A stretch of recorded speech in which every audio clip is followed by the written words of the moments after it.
गडिंग्लज आणि चंदगडला पावसाने झोडपले. आज शुक्रवार रोजी गडिंग्लज आणि चंदगडला पावसाने झोडपून काढले. आज सकाळपासून पावसाची रिपरिप सुरू होती.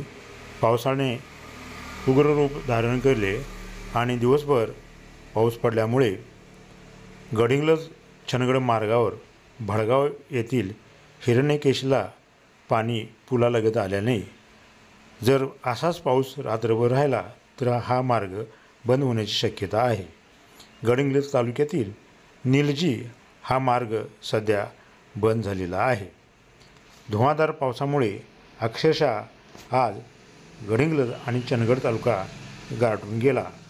सध्या चंदगड तालुक्यातील ताम्रपर्णी आणि घटप्रभा नद्यांची तरी भरून आहे. सध्या चंदगडचे ते आपण